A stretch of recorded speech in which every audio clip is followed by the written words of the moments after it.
Hi and welcome to the One Way Football one-on-one fan talk. I'm joined here today with Neil. You all right, Neil? How are you doing? I'm all right, mate. I'm sound, yeah. Good, yeah. Not too bad after last night. Yeah, you're a happy bunny today, yeah? Sorry. Yeah, A happy toffee.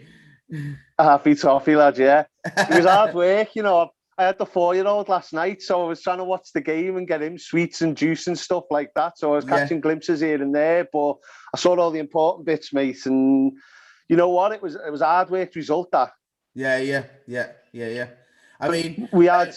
I'm just like looking at your obviously your fixtures and that, and it's like you started to go down like a bit of a slope. Do you know what I mean? Like at the beginning of the season, you were like great, and everyone was like bigging you up. Do you know what I mean?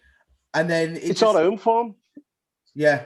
Our home form, mate. I mean, that's contributed massively to it. If you look at it, really. I mean, we've been boss on the road. I think that was like 1 win out of 6, isn't it? We've got like 5 losses and 1 draw. I think it was last time we won. I think it was against Hughes in December, wasn't it? Yeah. So obviously we'll go through them now. Your last 5 games. Southampton, you've just won. Liverpool, you beat them. That must have been a massive win. 22 years. The DVD's on its way out. yeah. Mugs and DVDs, T-shirts and hats. Yeah. But no, 22 years, man. That is like it for Liverpool fans. Like they must be going, oh, you know what? If that's what you're on about, then yeah. But it's a big thing when you haven't won at a place, and especially a rival. It's a big thing that you win them games. Yeah, well, they'll turn around and say that, mate. But at the same time, they won't not rub it in your face when they beat you again on the bounce. You know, yeah. I mean, as much as it's not the biggest thing for them, because obviously the reigning champs and that, like, you've got to look at it from this point of view. It's indicative of the way their season's gone.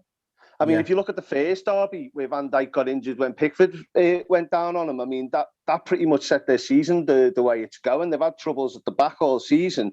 Yeah. And then to lose that record later on in the season, you know, to lose that bragging rights after the season not going the same way last season did, it must be a hard, you know, pill to swallow that, for them. Yeah. But, you know, for us, in the same manner, it's indicative of the way our future's looking.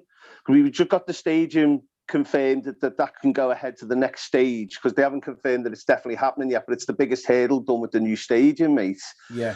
We're pushing. If we beat Albion on the Thursday, you know, we'll be in 4th place on equal games. Going before the Liverpool game, though, you faced City and it was a 3-1 loss. What do you think went wrong in that game, though? We were playing City, lad. This is what other fans they were just don't realise, an unbelievable team. Yeah, I mean, I don't want to talk about Arsenal all the time, but when we faced City and it was only 1-0, I was quite happy with that. Do you know what I mean? Even though it was a loss, but did he beat the shite 4-1, didn't he? Yeah. So can I call them the shite on this? Yeah, you're right. Yeah.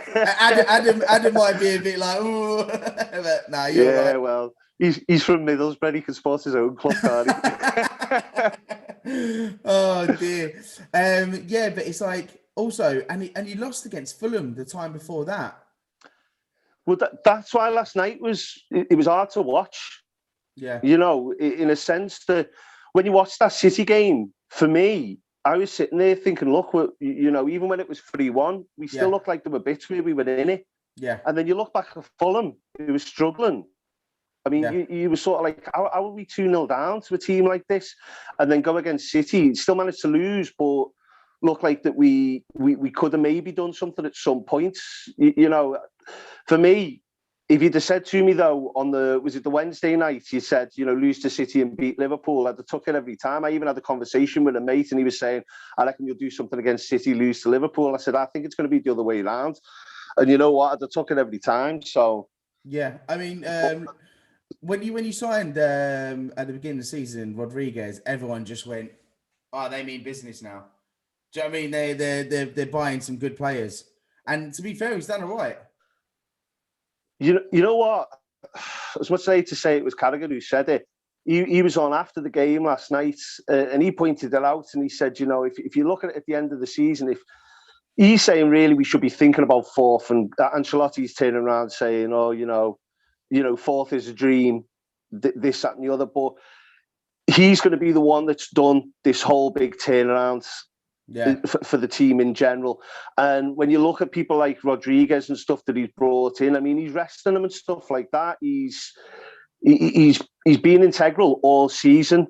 I think he's got like 7 assists. He's involved in about 17 goals, whether it be scoring, assist, or pre-assist. Yeah, and that's a big amount for the amount of game time that he's had. I think he's played like 21 games and been involved in 17 goals. Correct me if I'm wrong on that. Like, I haven't got it in front of me, but that's a massive impact on the team. And there were points where it's a bit of a problem, and as an Everton fan, you look at the forums and that, and people are saying, "Oh, he's not tracking back enough. He's not doing this." Would you see him at Real Madrid tracking back? It's not what he does. No, you know what I mean? For me, he's been an excellent signing. He's an attacking player, isn't he? At the end of the day. Yeah. And I mean, you look at the goal he set up for Richarlison at the derby. I mean, lovely little pass, mate. Yeah. The intent is there with signing him, and hopefully that'll bring more in. Yeah. You've got to be happy as well with Dominic Calvert-Lewin. Do you know what I mean? He's been smashing out performances after performance. Mate, a year or two ago, he was getting slated. Really was getting slated. And the difference, the leaps and bounds that he's come on.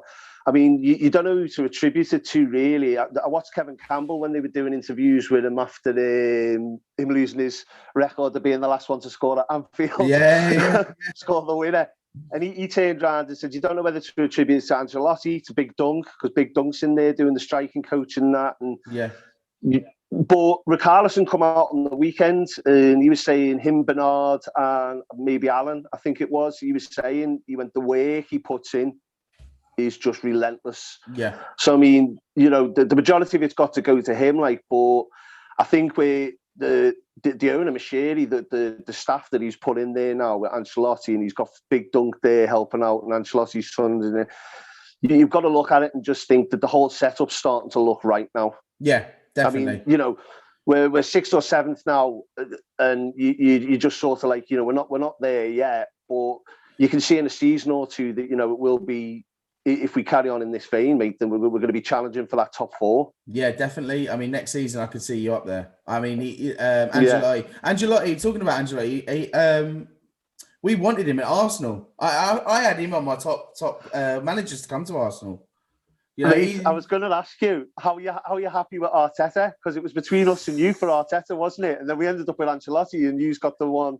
See, now I obviously done a one-on-one fan talk with Sarbi. And he said Arteta in. I think you need a good 4 to 5 years to see if they're doing well. You can't just bring a manager in, give him half a season, and go, nah, good.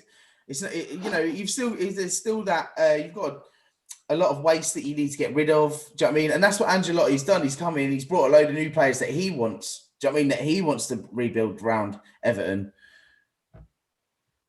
You look at the difference in a management style for what we've had in the past. I mean, Marco Silva, I mean, the whole time we had Silva, I was like, give him a chance, give him a chance, give him a chance. But sometimes I look back at it now and think, did he even know what he was doing? I mean, he wasn't the worst manager we've ever had. And then you look at Koeman. I mean, Koeman is where you're saying the way Ancelotti's come in and dealt with some dead wood and brought in fresh faces and stuff like that. Koeman came in and just took Umar Nias's locker off him, just you're not part of this, go away. And you look at the management style and the man management style that he's brought in. It's on a different level in terms of how he's dealt with it. Richarlison was saying the other day, Richarlison come out and said. He wasn't repaying Ancelotti's faith in terms of produce on the field, in terms of scoring goals. Ancelotti just said, put his hand on him, just put on his back and said, don't worry about it, you'll score in the next game. And he goes and bangs in. I mean, it helped that he was up front playing number 9 role, but it's. And I think with the ambitions there as well for Everton to get, like you say, get that top 4. I mean, was it last season you were in the Europa League? Or was it the season before that? Before, yeah. So it shows that you can still get European. championships. So I mean, you can be in them. You can be in them leagues. I mean, to be honest with you, mate, the long and short of it now is we're in a position where it's not so much just that we can be breaking the top four. We've got the potential to go on with this new stadium and do what the likes of City and that are doing. I mean, their business model's just unbelievable. They've got stakes in different teams around the world and stuff like that. And it was a massive hurdle. I don't know how much you know about the new stadium, like, but that's a heritage site. I've seen the plans for that new stadium as well. Yeah, I mean, the whole thing's going to bring in a massive amount of business for Everton. And if you can keep that business model, you know, you can get away with, whether we qualify for Europe this year or next year, we can get away with that maybe in the long term, as long as we hold on to the players that we've got there, because obviously they're going to want European football. And we get that business model off the ground because, you know, we've got the money there. Mashiri left you lot. Because he couldn't do what he wanted to do. Yeah. And it's been nothing but positive. Yeah. I mean, it's one of them things as well. When you move, like, not move to a new stadium, because you'll probably rebuild over the old one anyway. But it's like it is one of them cases of, like, you've got that heritage and you're losing it. Do you know what I mean? You've got to restart again. It's like you get a new blueprint and that's it. And it's hard work. I mean, even when Arsenal built the Emirates, and it's just have that drought of nothing because you're repaying back debts to the bank. Do you know what I mean? And it's a big step. It's a big step when you build a new stadium. Yeah, it is. I mean, I suppose really in terms of the European football, you've got to have that there to subsidise the sort of income that's coming into the club. You know, if your club's not performing and you're spending that money out, then really you're spending money that you're not making. Yeah. But heritage-wise, mate, I mean, you look at the area, no one ever went to see it. Yeah. No one was ever down the dock having a look at it and stuff like that. People will go, if they do it properly and they build it around the heritage, people will go down and appreciate it and stuff like that and go see, you know, those areas. And it's going to be right outside the city centre. I mean, you can walk down the roads, down the ale house, down the city centre after the game and stuff, you know. It's going to be a good little setup. Yeah. So it's ideal, really. Yeah, exactly. Let's have a look at your next fixtures coming up. Obviously, you've got West Brom next. Give us some score predictions for these games. You know what? I've got a feeling we're going to have to grind it out like we did last night. I mean, with Allardyce, he's going to... You never know. Is he just going to park the bus or what? Is he going to... I mean, if you look at our away form, we don't have much of the ball. And when we don't have much of the ball, we don't struggle like we did last night. You know, when you're at home, you expect to have a bit more of the ball, and it's just a matter of, is he going to, like, hit us on set pieces or what? You know, preferably we bang in more than one goal. I was upset last night to see that the Holgate was offside because I mean, Michael Keane's been on fire in terms of being solid at the back, and I think that would have been his fourth goal or something last night. Yeah. And it's important to have your defenders putting them in. Mina puts his hand in there as well. Like, you know, between him, Calvert-Lewin and Keane, you've got three big guys there that can throw the head in and stuff like that. And I think I'd put it down at a 2-0. 2-0, Thursday. As long as we turn up, 2-0. And then straight after that as well, you've got Chelsea versus Everton. And that is away. I mean, Chelsea.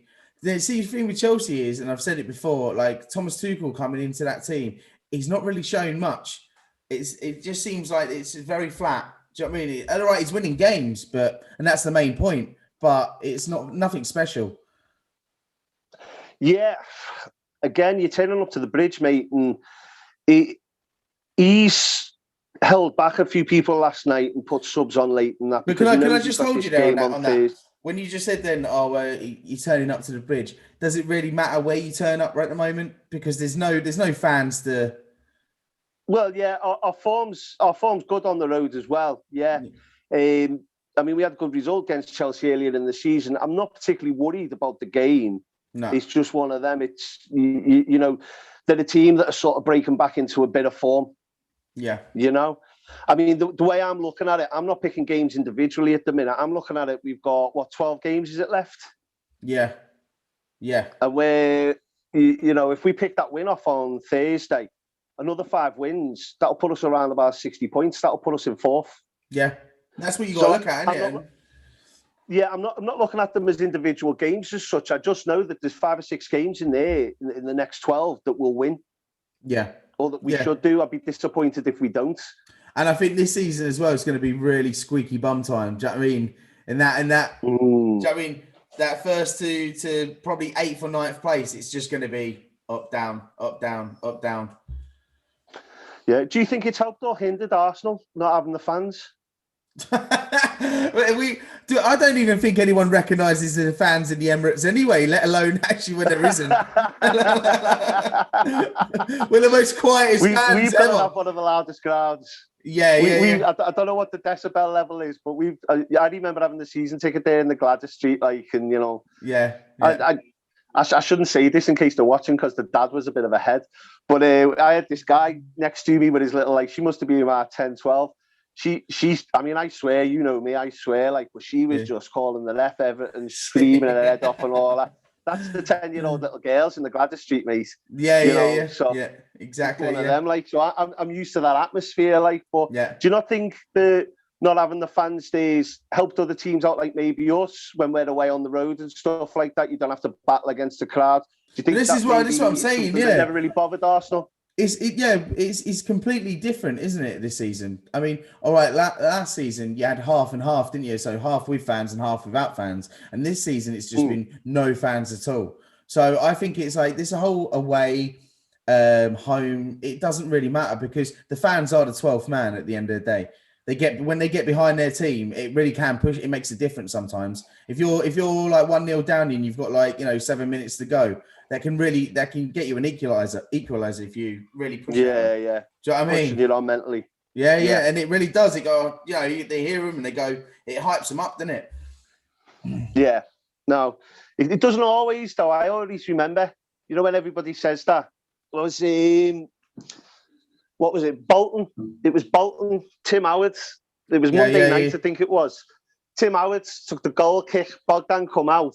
And just the wind carried it because it was the winter. Yeah. Bounced over, scored off the goal kick. We're all going nuts. I'm thinking, I'm going to book a holiday and work tomorrow. Fuck this, whatever. 2-1 down in 20 minutes. The crowd was going nuts for 20 minutes. They scored, bang, done. We were finished that night. But this goes to show as well that when the fans they really give the players stick as well after, and it shows. Do you know what I mean? It can rub off on them the next game. What do you think about Pickford? Picked his form up there. 2 really clean sheets on the bounce. Really good. Yeah. Do you know what I mean? I even said that from the start. I've always said he's obviously international, and he actually shows why he is an international on the pitch. Do you know what I mean? Plays for Everton. I think initially, we've got Robert Olsen on the bench, the Swedish number 1 there.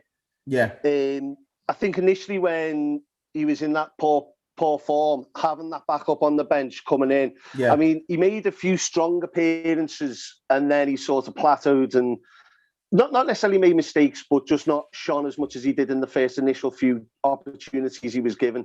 Yeah. And I think that breaking it up and Ancelotti giving time to get his head together as well as, any potential injury he might have had, he's managed to just sort of weather the storm a bit. Yeah. And then that derby was just I think that was just what helped him. I know as a fan, I was just sort of like, you can sit there and call him T-Rex arms and have a go when he makes mistakes. I've seen that picture. Someone made a meme, didn't they? He's a quality player. He's a quality keeper at the end of the day. Yeah, if he can keep the form up that he's got, he saved our skin there last night at the end of the game, mate. Yeah, definitely. So that is all we've got time for on 101 Fan Talk. Thank you, Neil, for joining us. Don't forget to like and subscribe. Before we leave, though, Neil, big question. Are you finishing above Liverpool? I've got to put you in this thing. If I answer we don't, people will come back and blame me. Exactly. What does your heart say? You know what? With a game in hand, for me, it's more important to make Europe, whether it's Europa or Championship. But go on. I'll say we can.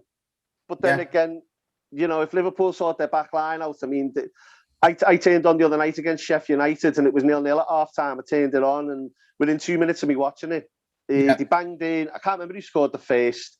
And then Mane missed. Mane was offside, was he? And then Firmino, and I was just like, off. It just winds me up. Yeah. So me thinking about the end of the season, like it's hard work. What we'll have to do is, I think we can do it. I wouldn't bet me house on it. What we'll have to do is we'll have to get Adam involved with you on this, and we'll have to do a combined 11. Yeah, Adam doesn't like talking about football with me. He huffs and puffs and just talk over him. Anyway, Neil, thanks for joining us. Don't forget to like and subscribe if you haven't already to this channel. And we shall see you on Thursday for the Big Prem podcast with me, myself, and Sabi and Adam. Cheers, Neil. Thank you very much. Go on, man. No worries.